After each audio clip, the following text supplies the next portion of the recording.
Terima kasih. Izin Pak Dev, kali ini kita tidak mau kalah juga berpantun Pak Dev.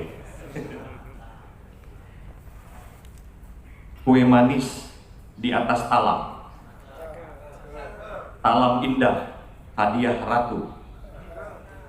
Izinkan kami mengucapkan salam. Assalamualaikum warahmatullahi wabarakatuh. Saat lagi Ketua DPW Apkasindo Sumsel yang terhormati, di Reskrimsus yang diwakili oleh Pak Dwi Utomo, yang kami hormati tim Dirjen Bun, dalam hal ini Ibu Ade, yang kami hormati Kepala Dinas Perkebunan Provinsi Sumatera Selatan Bapak Agus Darwa, yang kami hormati Dewan Pakar Apkasindo Sumsel dan juga Dewan Pakar Perkebunan Sumsel, Bapak Profesor Dr. Insinyur Andi Mulyana, yang kami hormati Kasubdit Monitoring dan Evaluasi LPDB Bapak Dwi Tunggul Wicaksono, yang kami hormati tim Sarpras Disbun Sumsel Ibu Ade Trisunar, dan yang kami banggakan seluruh peserta yang hadir hari ini dan juga narasumber yang akan membawakan FGD siang hari ini, mulai dari tim BPD PKS, pengurus DPW Sumsel, pengurus DPD Apkasindo Sesumsel, para petani kelapa sawit plasma dan juga swadaya Sesumsel, Aspek PIR, Samade, KKTI, dan Gaperindo. Pertama-tama tentunya kita mengucapkan puji dan syukur kepada Tuhan Yang Maha Kuasa karena atas izinnya pada pagi hari ini kita bisa berkumpul di sini dalam kondisi yang sehat walafiat dalam acara pengukuhan pengurus DPW Apkasindo Sumsel dan juga sekaligus FGD periode 2022 sampai 2027. Dan terkhususnya selamat kepada senior kami, kebanggaan kami, Pak D. Slamet yang kembali terpilih untuk memimpin DPW Apkasindo Sumsel. Kami berharap hubungan yang sudah baik antara Apkasindo Sumsel dan juga Gapki Sumsel yang selama ini sudah berjalan dapat terus terjalin dengan baik demi kesuksesan industri sawit di masa depan. Bapak Ibu hadirin yang terhormat, suatu kehormatan bagi kami bisa menyampaikan sambutan dalam kegiatan Apkasindo Sumsel pada hari ini. Ini merupakan bukti bahwa asosiasi Gapki dan Apkasindo bersinergi. Kita memiliki visi dan misi yang sama, mengedepankan kemajuan industri sawit, sama-sama menyuarakan kepentingan industri sawit, berjuang melawan isu-isu negatif maupun kampanye hitam, dan juga hal-hal lain yang terkait dengan isu strategis lainnya yang berkembang terus selama ini. Jadi kita ini jangan sampai tercerai-berai. Kita saling bersinergi, saling mendukung demi NKRI dan juga demi industri kelapa sawit Indonesia. Tentunya kita tidak bisa memungkiri bahwa industri sawit merupakan industri yang strategis bagi perekonomian Indonesia. Sebagai industri penghasil devisa terbesar di Indonesia, industri sawit ini berperan sangat penting dalam menyelamatkan ekonomi Indonesia pada masa pandemi. Dan saat ini pun kita lihat informasi terupdate yang dirilis oleh BPS maupun Kementerian Keuangan, di mana kondisi krisis di negara-negara di luar seperti Eropa dan juga Amerika mudah-mudahan tidak berdampak ke Indonesia. Sampai dengan kuartal 2 2022, pertumbuhan ekonomi Indonesia sesuai dengan yang diumumkan ataupun dirilis oleh BPS dan juga Kementerian Keuangan itu berada di 5,44%, di mana inflasi Indonesia masih di bawah 5%, yaitu di 4,94%. Nah, di sini kita lihat bahwa Indonesia merupakan salah satu negara yang tangguh dalam menghadapi krisis yang terjadi saat ini. Kita lihat bahwa di dunia luar, Eropa, Amerika, bahkan negara tetangga pun saat ini mengalami yang namanya krisis energi, krisis pangan. Nah, semoga harapan kita Indonesia tidak mengalami hal ini. Dan kenapa devisa Indonesia juga sampai dengan saat ini bisa kuat, terbukti sampai dengan terakhir BI rate pun tidak berubah.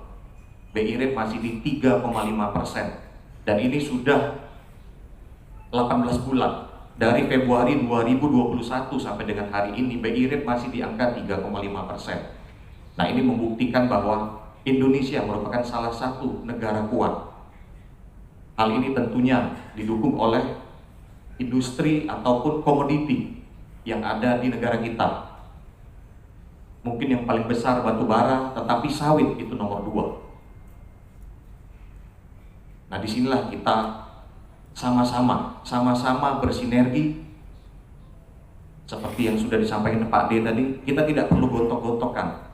Saat ini adalah saat untuk kita sama-sama bersinergi, bersatu, bukan bercerai-berai. Kita bersyukur negara kita saat ini masih bisa melewati krisis dan berharap ke depan akan tetap seperti ini. Namun hal ini tentunya tidaklah mudah dan juga penuh dengan tantangan-tantangan yang sangat besar, khususnya di industri sawit menjadi isu yang hangat setiap kali adanya pembahasan, terutama di kalangan media yang mengarah ke kampanye hitam. Tantangan industri sawit saat ini seperti yang kita ketahui bersama, mulai dari kebijakan-kebijakan yang dikeluarkan, seperti karena terimbas dari kelangkaan minyak goreng beberapa waktu yang lalu. Nah, kebijakan ini tentunya cukup menekan industri sawit dalam negeri. Walaupun pemerintah sudah mencabut kebijakan larangan ekspor pada akhir Mei yang lalu, namun saat ini tentunya masih banyak tugas dari semua stakeholder untuk membenahi industri sawit yang sempat terimbas karena kelangkaan minyak goreng. Dan kendala-kendala di lapangan ini sampai dengan saat ini masih kita hadapi dengan adanya pengetatan ataupun juga kebijakan-kebijakan ekspor yang dikeluarkan oleh pemerintah. Kebijakan pemerintah terkait percepatan dan juga untuk mendongkrak ekspor minyak sawit sekaligus untuk memastikan pasokan di pasar domestik. Terupdate per Agustus ini pemerintah memberikan ataupun mengeluarkan regulasi untuk persetujuan ekspor CPO dan turunannya yang sebelumnya 1:7 menjadi 1:9. Nah, diharapkan tentunya dengan adanya kebijakan yang baru ini adalah salah satu upaya untuk mendongkrak harga TBS bagi kita semua, khususnya para petani non plasma. Seperti yang Pak Ding sampaikan tadi, yang terimbas luar biasa tentunya petani non plasma. Sedangkan kalau plasma masih terproteksi dengan harga yang ditetapkan oleh Disbun. Dan sampai dengan saat ini khususnya harga TBS yang ditetapkan oleh Disbun Sumsel itu tidak kurang dari 1.600.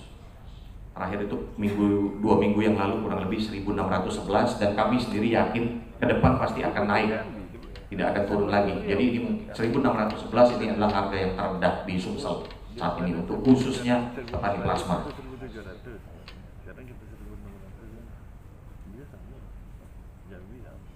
Dan bagi perusahaan-perusahaan kelapa sawit, bagi kami dengan anggota, isu terkini juga yang kita ketahui adalah audit terhadap industri sawit oleh BPKP. Nah, terkait dengan hal ini, kami dari GAPKI sebagai asosiasi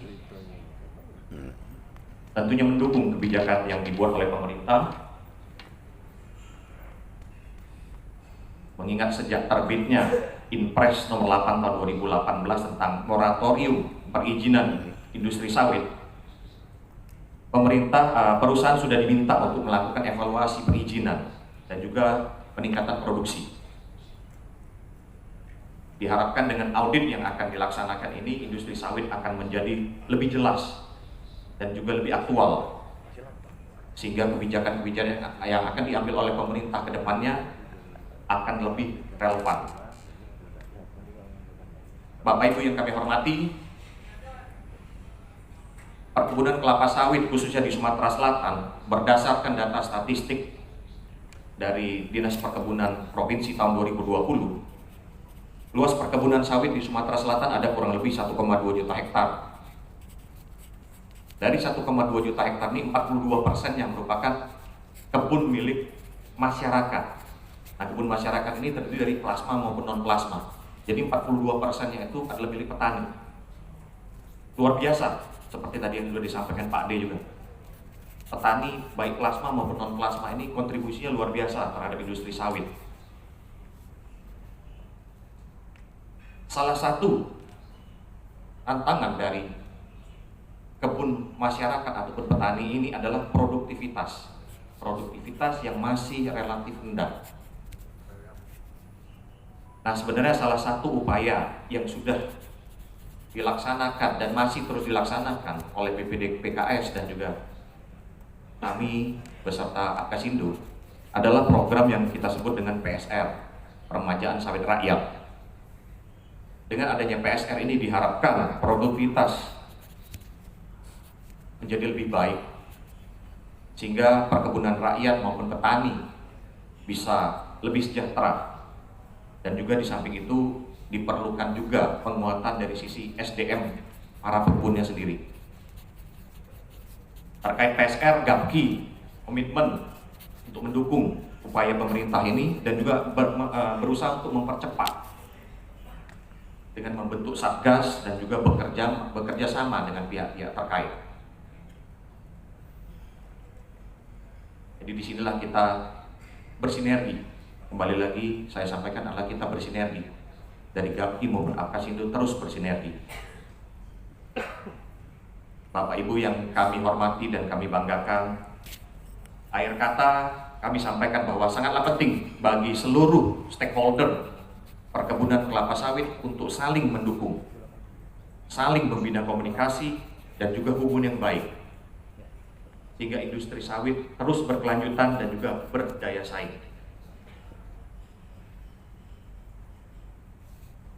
Kami ucapkan terima kasih atas perhatian Bapak Ibu dan mohon maaf apabila ada kekeliruan ataupun salah kata yang kami sampaikan dalam sambutan kami ini. Dan sebagai penutup, izinkan satu pantun lagi Pak D. Bunga ditanam, mekar berseri, warna menawan dipandang mata.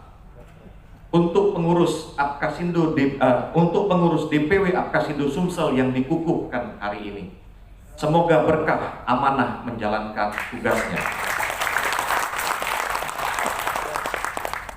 Terima kasih, salam sehat dan sejahtera untuk kita semua. Salam sinergi.